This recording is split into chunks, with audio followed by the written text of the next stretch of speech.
About a week ago, Anthropic shipped something called dynamic workflows, and outside of the developer circles, almost nobody realized what it actually is. So here's the short version. You give Claude one big goal, and instead of sitting there answering it itself, it writes its own plan, spins up a whole team of itself, tens, hundreds, or up to 1,000 little agents, and sets them loose on the problem at the same time, and then has them argue together.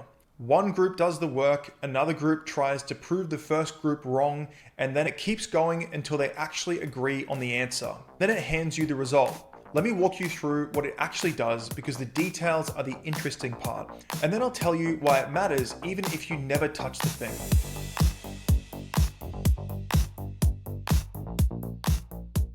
So normally when you use AI, it's one instruction, one answer. You ask it, it replies, you're back in charge for the next step. You are the manager and the AI is one worker. Dynamic workflows flips that on its head. You don't hand it steps, you hand it an outcome you want, and Claude writes its own plan for how to get there. Then it breaks the job into pieces and it runs those pieces in parallel, which could be hundreds of agents working at the same time instead of one going down a list.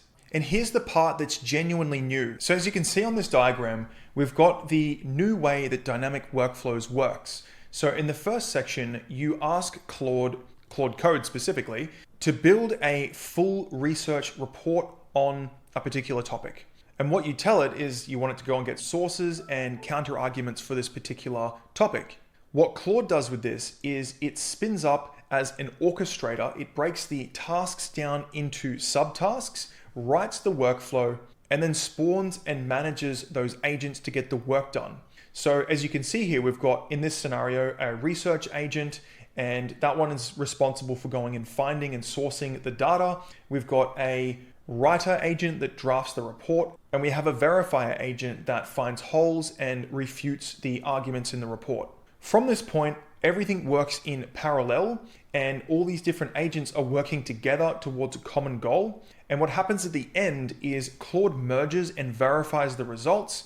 It reviews all the outputs, it resolves any conflicts, and then it produces the final result also with the sources, merges everything back and gives you a final result. And the cool part with this is that now it does the workflow design, the parallel specialized agents, the built-in verification that beats the single model prompting on complex tasks. And this is compared with the old model of prompting Claude, where you would either have to go and manually spin up work trees to get work done in parallel so it didn't overlap each other's work, or you would just have to ask it to do it all in one go and it tries to do it in one linear pass. So the cool part about this is that the agents don't just take each other's word for what they're doing. Claude points different agents at the same problem from different angles and then has the agents try to tear holes in what they found. And it keeps looping, like checking, refuting, redoing until the answers line up. And only then does it actually show you anything. And the whole thing runs in the background.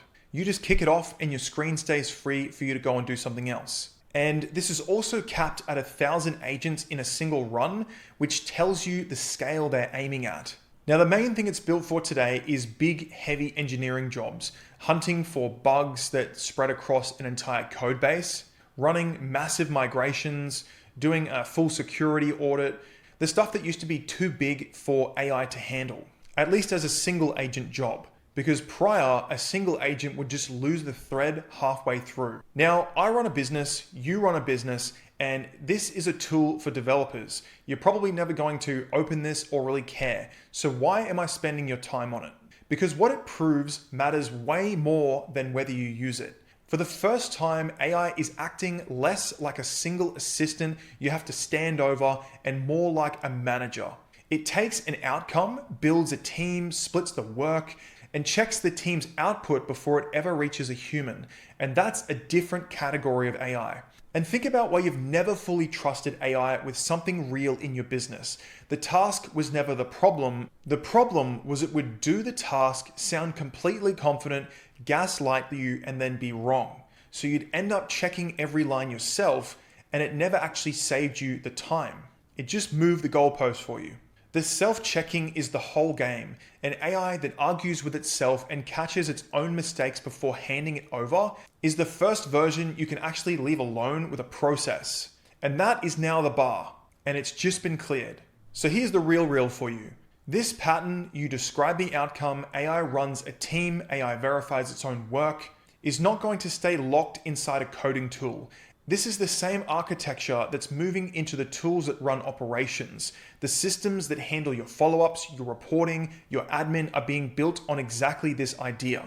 What just happened in engineering is a preview.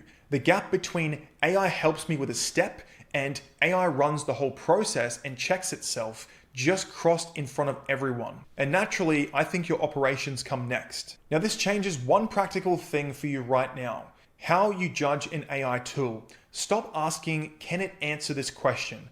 And start asking, can this run the whole thing and catch its own mistakes? Because the moment a tool can do both, you can stop being the person doing the work and become the person describing the outcome and reviewing it. Because a helper can save you a few minutes, but a system that owns the process and verifies itself gives you a week back of your time. So when you look at where to put AI in your business, that is the line. And the crazy part was that 6 months ago, that question was theoretical. And as of last week, this is now real. So we're now moving into a new era of agentic technology. And don't get me wrong, I'm not a Claude fanboy. I use lots of different tools as an AI automation company. I use OpenClaw, I use Claude Code. I use lots of different tools to help me get the job done, but it's always problem first, tool second.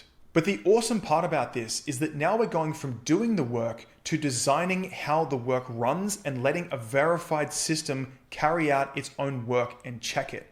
And that's the whole thing. Now, before I round off this video, there's a couple of quick caveats I want to give you with Claude Workflows. This is a fantastic new tool, but there's one key thing you need to keep in mind.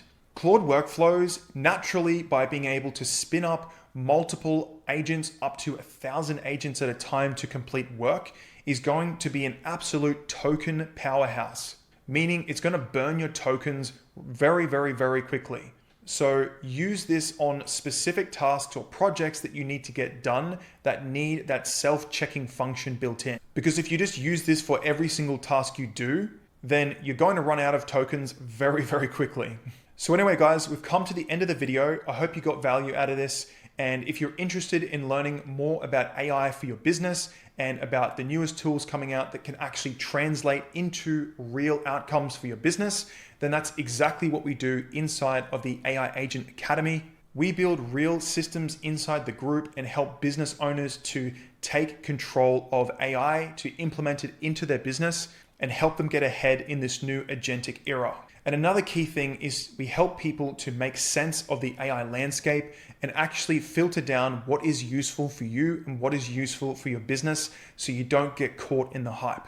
So the link's in the description if you want to check that out. But if this has helped to change how you look at the next AI tool that someone tries to sell you, then subscribe, because this is moving fast. The AI space is moving so quickly, and I'd rather you be the one who saw it coming. So with that being said, guys, thank you for watching, and I'll see you in the next one.